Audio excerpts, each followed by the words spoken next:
बल्कि वो अमल आहे को मक्के मां थी करे मदीने मां थी करे पूरी कायनात में यो अमल थी रहियो आहे। तमदे खणी सुभान अल्लाह छो किए अचो द पुछूं था पंहिंजे उन बुजुर्ग खां जेको अॼु खां 600 साल पुराणो। घणा सौ साल सब ॻाल्हायो। लाउड पुराणो थी वञे न नओं वठजो, माइक पुराणो थी वञे त नओं वठजो, टेबल पुराणो थी वञे त नओं वठजो, गिलास पुराणो थी वञे त नओं वठजो। दोस्तो अजीज भाइरो कपड़ा पुराणा थी वञनि त नवा वठजो, टोपी पुराणी थी वञे त नई वठजो, बास्केट पुराणी थी वञे त नई वठजो, बूट पुराणो थी वञे नओं वठजो, पर दीन नओं न वठजो। दीन पुराणो ये साला काफी आहे।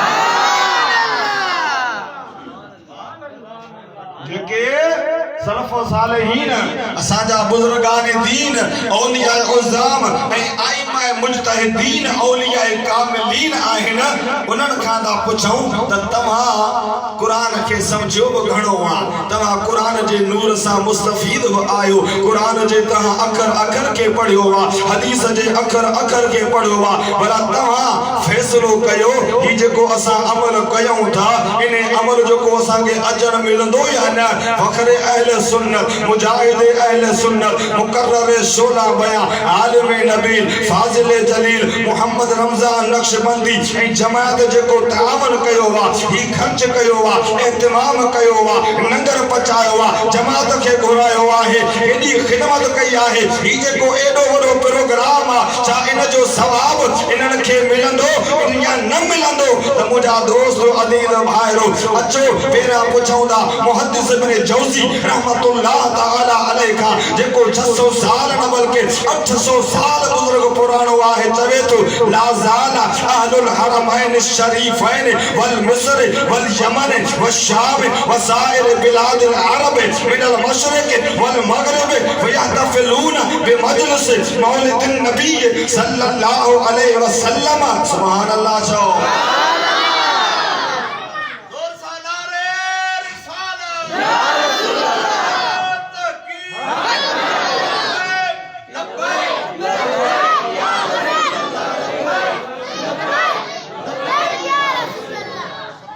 यफरहून बिक़ुदूम हिलाल शहर रबीउल अव्वल व यहतमून एहतिमामन बलीगा अल समाए वल क़िराअत लिमौलिदिन नबी सल्लल्लाहु अलैहि वसल्लम व यनालून बिदालिका अजरन जजीलन फौजन अजीमा। हतमदे खणी सुभान अल्लाह चओ। शेरो शायरी भी कंदा आहियूं पर कुरान भी पढ़ण जाणूं था त हदीस भी पढ़ण जाणूं था त सलफ़ सालिहीन जे अक़ीदे खां भी जाणूं था। कुरान तोखे समझ में नथो अचे तो सुठी गाल आहे, तोखे समझ में ईंदो भी न, हदीस समझ में नथी अचे त इहा गाल परे जी न आहे, पर तोखे इहो ख़बर खपे हिकिड़ो कम अकुल रखण वारो, कम इल्म रखण वारो इहो त ॾिस त वलियन जो तरीक़ो कहिड़ो आहे, गौसन जो तरीक़ो कहिड़ो आहे, अब्दालन जो तरीक़ो कहिड़ो आहे, अल्लाह वारनि जो तरीक़ो कहिड़ो आहे। हिकिड़ो आम सादो माण्हू आहे, हुनखे ख़बर न आहे कहिड़ो अमल भलो आहे कहिड़ो अमल ख़राब आहे, पर हू ॾिसंदो नेक माननि खे ॾिसंदो, वलियन खे ॾिसंदो, कामिलनि खे ॾिसंदो, अल्लाह वारनि खे ॾिसंदो त अल्लाह वारा जेको अमल करे रहिया आहिनि इहो अमल भलो आहे तॾहिं त करे रहिया आहिनि। ऐं उम्मत जेकॾहिं उन अमल खे दोहराईंदी, उन अमल ते हलंदी, उन सुन्नत ते हलंदी त उहा उम्मत बि उन लिस्ट में शामिल हूंदी जंहिंमें अल्लाह वारा आहिनि। लाज़ाला अहलुल हरमैन शरीफैन वल मिस्र हमेशा खां वठी करे मक्के पाक वारा, मदीने पाक वारा, यमन वारा, शाम वारा, मिस्र वारा, सुभान अल्लाह, हमेशा खां वठी करे हरमैन शरीफैन वारा नबी पाक जे मीलाद जूं महफ़िलूं मल्हाईंदा अचनि पिया। भला मीलाद जो चंड ॾिठो ख़ुशि थिया आहियो? कहिड़ा कहिड़ा ख़ुशि थिया? जेके मस्जिद में बैठा उहे बि ॿुधाइनि, जेके मदरसे में बैठा उहे बि ॿुधाइनि, जन खे सीउ लॻी आहे सीउ लॻो आहे उहे बि ॿुधाइनि, ऐं जन खे गर्मी महसूस थी रही आहे उहे बि ॿुधाइनि। जॾहिं चंड अञा बीठो कोन हो त मीलाद जूं तयारियूं शुरू थी रहियूं हो, झंडनि जूं तयारियूं शुरू थी रहियूं हो, मीलाद झंडे लॻाइण जूं तयारियूं शुरू थी रहियूं हो। इहो को नओं कमु न आहे। ॿुधी छॾनि फ़क़ीर खां अल्लाह ताला जे हबीब सल्लल्लाहु अलैहि वसल्लम जे आशिक़नि ॿुधाए छॾियो आहे यफ़रहून बिक़ुदूम हिलाल शहर रबीउल अव्वल।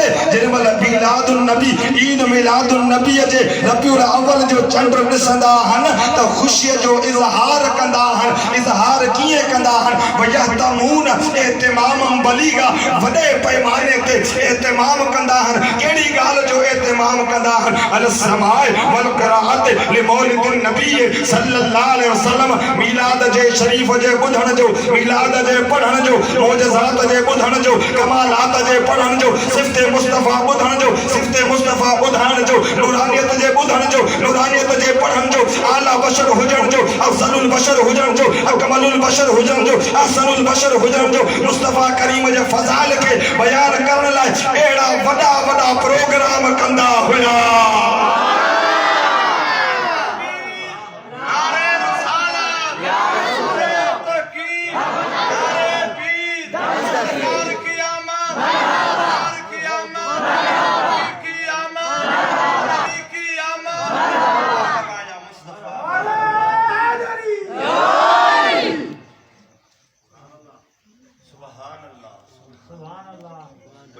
कंदा आहिनि पर उनखे छा मिलंदो आहे? छा मिलंदो आहे? वयनालून बिज़ालिका अजरन अजरन अजरन। जंहिंमहिल इहो ख़ुशीअ जो इज़हार कंदा आहिनि, अहिड़ा जलसा कंदा आहिनि, घंटियूं हणंदा आहिनि, झंडा हणंदा आहिनि, नबीअ जे ज़िक्र जूं महफ़िलूं सजाईंदा आहिनि। वयनालून बिज़ालिका, इन जे करण ते अजरन, उन्हनि खे अजर मिलंदो आहे। जज़ीलन फ़ौज़न अज़ीमा, ऐं वॾियूं कामयाबियूं माणींदा आहिनि। मालूम थियो बुज़ुर्गाने दीन जो, अहलुल्लाह जो, अल्लाह वारन जो इहो तरीक़ो रहियो आहे। जॾहिं को मक़सद में कामयाबी न मिलंदी आहे त मीलाद मुस्तफ़ा जो मल्हाईंदा आहिनि। जॾहिं को कर्ज़ अची वकड़ंदो आहे त ज़िक्र मुस्तफ़ा जी मल्हाईंदा आहिनि। जॾहिं बे औलाद हूंदा आहिनि महफ़िल, जॾहिं बे औलाद हूंदा आहिनि महफ़िल मीलाद सजाईंदा आहिनि। जॾहिं दुनिया जा ॾुख, दुनिया जा जेके परेशानियूं आहिनि वेंदियूं आहिनि, पोइ ज़िक्र मुस्तफ़ा करे उन्हनि खां आज़ाद थींदा आहिनि ऐं पंहिंजे मक़सद में कामयाब थींदा आहिनि। इन करे त अहले सुन्नत जमात वारा तरो ताज़ा चेहरे रखण वारा आहिनि। अहले सुन्नत जे जमात वारनि जा चेहरा चमकी रहिया हूंदा आहिनि। छाजे करे? इन्हनि जे दिलनि में नूरे मुस्तफ़ा जो चानण आहे, इश्क़ मुस्तफ़ा जो चानण आहे। इन्हनि जे दिल में मिलाद मुस्तफ़ा जी मोहब्बत आहे। इन्हनि जे दिल में सोने नबीअ जी नूरानियत जी मोहब्बत आहे। इन्हनि जे चेहरे मां इज़हार थींदो आहे ऐं मीलाद जी महफ़िल करे उन ख़ुशीअ जो इज़हार उम्मत खे ॿुधाए करे कंदा आहिनि।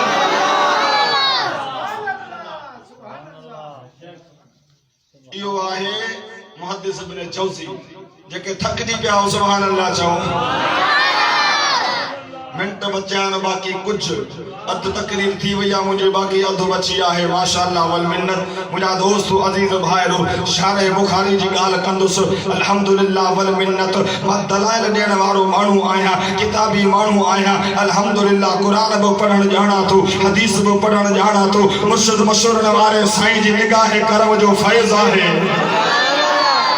अल्लाह ताला जे फज़ल ऐं करम सां हाणे तोखे उन मुहद्दिस जी ॻाल्हि ॿुधायां जे बुखारी शरीफ़ जे लफ़्ज़ लफ़्ज़ खे पढ़ियो, जे बुखारी शरीफ़ जे लफ़्ज़ लफ़्ज़ खे सम्झियो, रुगो पढ़ियो न आहे, उन जी शरह कई आहे। उनखे चइबो आहे इमाम अहमद कस्तलानी। तूं हथ मथे खणे सुभान अल्लाह चओ। ही वरी 400-450 साल अॻु जो बुज़ुर्ग आहे। बाबा अक़ीदो अॻु वारनि जो खपे या नवनि जो खपे? असांखे चमक ऐं दमक न खपे, असांखे खपे त इश्क़ रसूल वारी चमक खपे, मोहब्बत रसूल वारी, अदब रसूल वारी, अदब मुस्तफ़ा ऐं चमक मुस्तफ़ा ऐं इश्क़ मुस्तफ़ा मिलंदो त अल्लाह वारनि वटां मिलंदो। इमाम अहमद कस्तलानी रहमतुल्लाह रहमतुल्लाह ताला अलैहि शारे बुखारी आहे इरशादुस सारी शरह सही बुखारी जै किताब लिखियो आ उन जो बियो किताब सीरतुन नबी सल्लल्लाहु अलैहि वसल्लम जी मुजा दोस्त उनवान ते आहे मवाहिबुल दुनिया उन में एकड़ी बेहतरीन गाल करे तो मां बुचरी जे मोमिनन के यो तोहफो देण आरो आया जे करे यो तोहफो कबूल कंदो मुजो अचण जेको आहे सजायो थी पवंदो पाण फरमाइंदा मिलाद करण वाला तो के माडस तो देई छड्या मिम्मा जुर्रबा मिन खवासिही अन्नहु अमानुन फी ज़ालिकल आम व बुशरा आजिलतुन बिनैदिल बुग़यति वल मराम फरहिमल्लाहु इमरन इत्तखदा लयालिय शहर मौलिदिल मुबारक अयादन लियकुन अशद इल्लतन अला मन फी क़ल्बिही मरदुन सुभानअल्लाह जवान अच्छे को मुसाकात है केड़े ब फिरके साथ ताल्लुक रखण वारो होजे दलाल जी दुनिया में गलहाइंदासी कुरान जी रोशनी में गलहाइंदासी हदीस जी रोशनी में गलहाइंदासी सलफ सालिहिन जे अकीदे जी भेंट सा गलहाइंदासी तू पंजो अकीदो भेटा त भेटा कलंदर सा के जो अकीदो भेंट करे तो रोजे धड़ी सा के जो अकीदो भेंट करे तो अब्दुल्ला शाह गाजी सा के जो अकीदो भेंट करे तो मशहूर वाले सरदार सा के जो अकीदो भेंट करे तो मखदूमुल मखादीम हजरत मोहम्मद इस्माइल किराली सा के जो अकीदो भेंट करे तो अल्लाह वारन सा के जो अकीदो भेंट करे तो जे जो अकीदो आइमा मुजतहिदीन सलफो सालिहीन अल्लाह वारन जे अकीदे सा भेंट करे वने वो अकीदो सच्चो मिम्मा जुर्रिबा मिन खवासिही अन्नहु अमान फी ज़ालिकल आम अल्लाह ताला के हबीब सल्लल्लाहु अलैहि वसल्लम के आशिकन जी गाल बुध पाण फरमाइता मिलाद मुस्तफा करन वाले जरा या खासियत है तजर्बे शुदा गाल आहे केड़ी तजरे के साल जे शुरुआत में रसूलुल्लाह जो मिलाद मनायो वेंदो आ मिलाद जी बरकत सां वो साल अमन सलामती में गुजरंदो आहे जमात अहले सुन्नत वाला वक्त जे हुक्मरानन के जमात अहले सुन्नत वाला वक्त जे हुक्मरानन के यो पैगाम देन था जेकरे तवा पाकिस्तान में अमन चाहण आयो था ए चौथा त हर शहर में अमन हुजे हर शहर में अमन हुजे हर घिटी में अमन हुजे हर मुल्क में अमन हुजे हर जिले में अमन हुजे तवा हुकूमती लेवल ते नबी पाक जे मिलाद जे तवा उनवान ते महफिल कराईदा वणो सजे मुल्क में अमन ही अमन थी विंदो जिते रक्त वहायो वने जिते खून रेजी कई वने जिते नबी जी अजमत ते हमला कया वनन जिते नबी जी तौहीन कई वने जिते नबी पाक सल्लल्लाहु अलैहि वसल्लम जे नूरानियत जो इनकार कयो वने जिते नबी पाक जे इल्म ते अटैक हुजे नबी पाक जी बशरियत ते अटैक हुजे नबी पाक जे आला हुजन ते अटैक हुजे उते फितना थींदा उते फसाद थींदा तमा उनवान इहो रखो हुकूमत वक्त के इहो मां पैगाम देण चाहियां तो तमा चौथा अमन किए अचे सलामती किए अचे अमन ई सलामती जो नालो जिक्र मुस्तफा आहे अमन ई सलामती जो नालो मिलाद मुस्तफा आहे हर घर में हर शहर में हर जिले में हर घिटिया में मिलाद मुस्तफा जो महफिल मल्हाईंदा वञो हर घिटी हर शहर अमन ई सलामती जो गहवारो बणजी वेंदो बाकी पंहिंजी मर्जी असां जे करे तव्हां चओ था न त असां पंहिंजे बंदूक जे ज़ोर ते या असां इन दहशतगर्दीअ जे ज़ोर ते या असां मिड़े इन पंहिंजे तरीक़े सां अमन सलामती आणे सघंदासीं कॾहिं न थींदो अमन सलामती आणण जे लाइ रसूलुल्लाह जो कानून ते हलण ज़रूरी आहे मदीने वाले साईं जे कानून जे मुताबिक हलो मदीने वाले साईं जे मोहब्बत जो अज़मत जो